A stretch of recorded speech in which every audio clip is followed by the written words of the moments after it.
বন্ধুরা, বাংলাদেশ তাদের দেশের আইপিএল এর লাইভ ব্রডকাস্টিং এর উপর নিষেধাজ্ঞা জারি করেছে। এখন আনুমানিক 10 টাকার বড় ক্ষতির বিষয়টি নিয়ে খুব শিগগিরই বিসিসিআই একটি জরুরি মিটিং ডাকবে, আর সেই মিটিং এ 2 মিনিট হাসার প্রোগ্রাম রাখা হবে।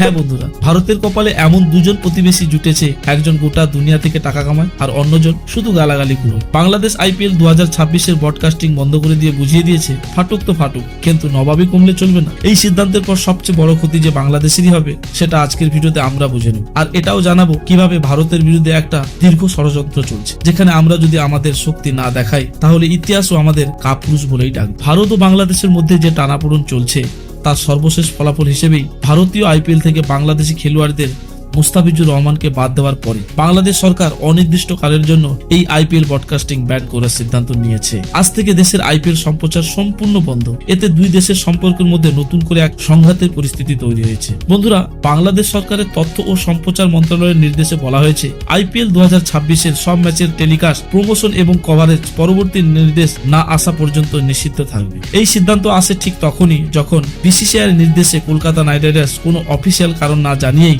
বাংলাদেশি স্টার পেসার মুস্তাফিজুর রহমানকে তৎক্ষণাৎ রিলিজ করে দেয়। এর ফলে ঢাকায় রাজনৈতিক মহল এবং সাধারণ মানুষের আবেগে তীব্র ক্ষোভ ছড়িয়ে পড়ে। মন্ত্রণালয়ের বিবৃতিতে বলা হয়, মুস্তাফিজুরকে বাদ দেওয়ার কোনো অফিসিয়াল কারণ জানানো হয়নি, যা বাংলাদেশি জনগণের আবেগে আঘাত করেছে। সেই কারণেই পাবলিক ইন্টারেস্টের অজুহাতে আইপিএল এর ব্রডকাস্টিং বন্ধ করা হচ্ছে। সরকার পোস্ট অ্যাডভাইজার আসিফ নজরুল আগেই প্রকাশ করে বলেছিলেন, বাংলাদেশে আইপিএল দেখানো উচিত নয়। পরে সেটাই সরকারি নীতিতে পরিণত হয়েছে। এর পিছনে বাংলাদেশ সরকারের চিন্তা ভাবনা হলো ক্রিকেটের অজুহাতে দেশের জাতীয়বাদের আবেগ উস্কে দেওয়া, পরে সেটাকে ধীরে ধীরে রাজনৈতিক ইসলামে রূপান্তর করা। বন্ধুরা, বাংলাদেশের অন্তর্বর্তী সরকার মুস্তাফিজুরের বিষয়টাকে জাতীয় সম্মানের ইস্যু বানিয়ে ফেলেছে। আইপিএল ব্যানারের মাধ্যমে তারা বার্তা দিতে চাইছে, বাংলাদেশ ভারতের সামনে মাথা নোয়ানো কোনো ছোট ভাই নয়, বরং সমান চোখে কথা বলা দেশ, যাদের 1971 সালে আমরা চাড্ডি বানিয়ান পরিয়েছিলাম, তারাই আজ এসব কথা বলছে।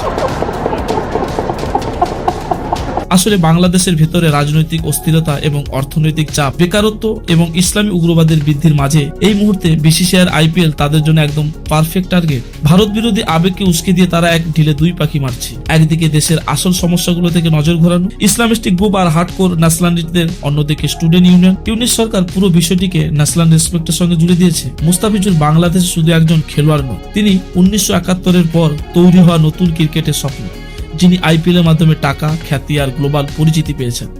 এখন সরকার পুরো বিষয়টিকে এমন ভাবে তুলে ধরছে যেন বাংলাদেশের তারকার অপমান হয়েছে। আরে চাচা, ওই পরিচয়টা তো আমাদেরই দেওয়া, না হলে তোমাদের বোর্ডের কাছে থরি এত টাকা আছে। বন্ধুরা, আইপিএল আজ পৃথিবীর অন্যতম বড় লিগ। আইপিএল 2023 থেকে 27 মিডিয়া রাইটসের মোট মূল্য $6.1 বিলিয়ন, অর্থাৎ 48,000 কোটি টাকা, যা এক বিশ্বের সবচেয়ে দামি স্পোর্টস লিগ বানিয়েছে। শুধু ভারতীয় টিভি ও ডিজিটাল রাইট বিক্রি করে প্রায় $5.1 বিলিয়ন পৌঁছেছে। ম্যাচ প্রতি ভ্যালু 13 থেকে 14 মিলিয়ন ডলারে পৌঁছেছে।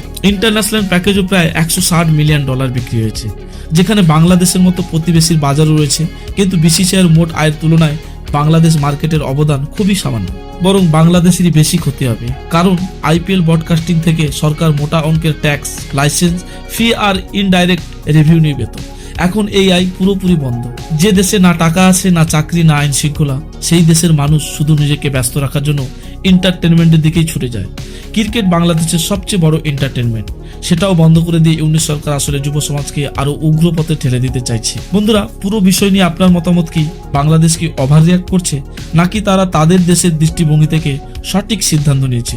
কমেন্টে অবশ্যই জানান। ভিডিও ভালো লাগলে শেয়ার করুন, চ্যানেল সাবস্ক্রাইব করুন। ধন্যবাদ। জয় হিন্দ।